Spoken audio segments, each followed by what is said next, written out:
Hello, here we are again at the C# for Beginners playlist video. In this lesson, we'll start again an arc of a few lessons all aimed at a specific topic, text manipulation. That's because handling text is necessary in pretty much any kind of program you are doing. So maybe you want to check if an email address contains the @ symbol, maybe you want to capitalize the first letter of names, maybe you want to check if a text is contained in another bigger text. Countless examples all boiling down to processing text. So let's start at the basics. You do know that for text in C# we have two variable types, char and string, where char can store a single character and string is more or less a char array. Thus it can store multiple characters, meaning normal text, words, sentences, you get the idea. So this is how we declare them. And because string is a char array, we can use it like an array.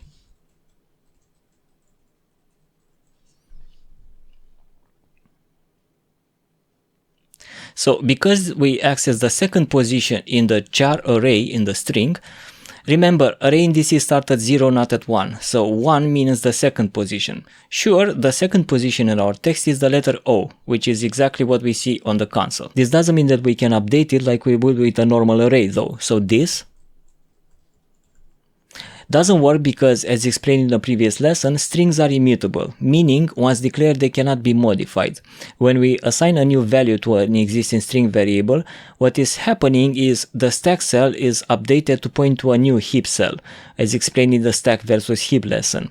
So basically, even though we update the stack to point to a new heap cell, the original heap cell is just deleted, is never modified. This was a prerequisite to understand the difference between char and string, how they are stored, how do they behave, etc. Now let's start to manipulate them because yes, they are naive and can be easily manipulated. First thing, let's make our lives easier and learn about interpolation. Don't worry, fancy word, simple explanation. Remember when we used to do this?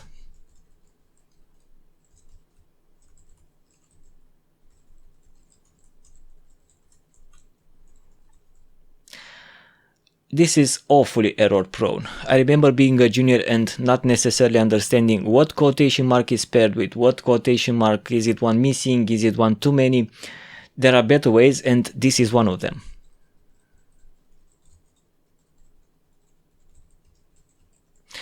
This is called composite format string and it's not that used nowadays. I mean it is, but in relation to logging frameworks and others, we'll learn about that in the future.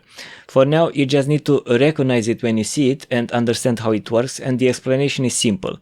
The compiler just replaces what's between curly brackets with the parameters at the end in the order they are specified. So 0 means the first parameter, 1 means the second one, and so on and so on. So they both produce the same result, but they look different. This is certainly better, but it's still error prone, because if you add parameters at the end or if you change their order, you'll break things. So because of that, we use interpolation.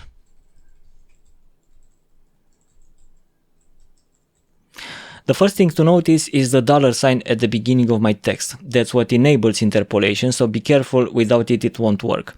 Second, between curly brackets, you can see that I'm using my variables directly, evidentiated by the fact that if I select one, Visual Studio highlights the same variable. So interpolation is basically allowing us to interweave our variables directly in the text we want to display. But what if you wanted to display the curly bracket itself as text? Well, that won't work because the compiler will just think you are trying to open this space where you need to put a variable. So for that we need to use something called escaping, which is part of a broader subject called escape sequences. And because there are many, let's address them starting with the basic ones. What if you wanted to display some text on two lines? Well, you could try to use two console write lines, but what if you wanted to encode the new line character itself in the text? What if you wanted to use a single console write line and still have the text output on two lines? Well, you could try to use something like this, but this won't work. Because as I explained in a previous lesson, the compiler doesn't care about new lines, tabs, spaces, etc. It just strips them. So here we need to use an escape sequence, which is a character that is not visible in the final text, but it has effect on it. So for new line, the escape sequence is a backslash followed by the N character like this. And now it will work.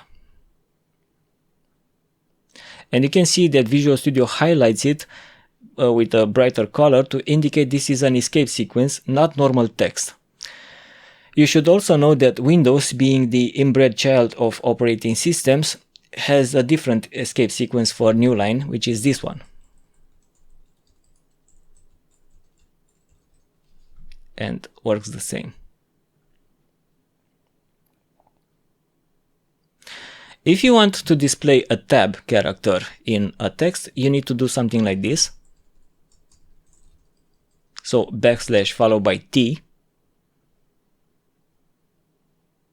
So in other words, whenever we put a backslash, the first letter that follows after is an escape sequence, it's not normal text. And then the question arises, what if we want to display the backslash character itself? Well, we need to escape it still with the backslash character, like this.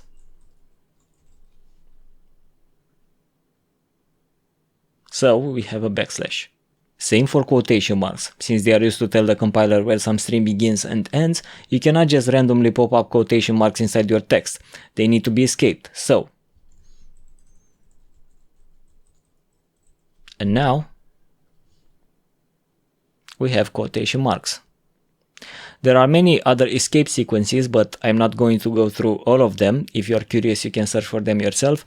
Let's get back to our interpolation. How do we escape our curly bracket? No, we are not going to use a backslash. We use still a curly bracket, but of the same type as the one we are trying to escape, something like this. And now we have escaped curly brackets. Speaking of escape sequences, what if there are times when you don't want them to be treated as escape sequences? So for example, if I want to print a file path in Windows, Windows uses backslash as the path separator, so I'd have to write it something like this. I need to escape every single backslash, so it's not considered an escape sequence, and that's annoying. Wouldn't it be easier to just disable escape sequences entirely? Yes, it would, and we can do that with the help of verbatim strings. By placing an @ symbol in front of the string, backslash is no longer the escape sequence character, it's just regular text. And this works, but still poses a problem. If quotation marks delimit a string, the beginning and end of a string, and they are usually escaped with a backslash, but we just disabled backslash, how do we put quotation marks inside our text? Well, we use double quotation marks like this.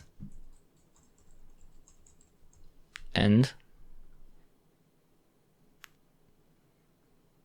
it works. That's it for this video. I hope you enjoyed it. In the next one, we will learn about modifying strings, how to make all characters uppercase, how to remove undesirable characters, and others. For now, be kind enough to like this video or maybe subscribe so you don't miss the next ones, or both. Thanks for watching, and I'll see you in the next tech frame.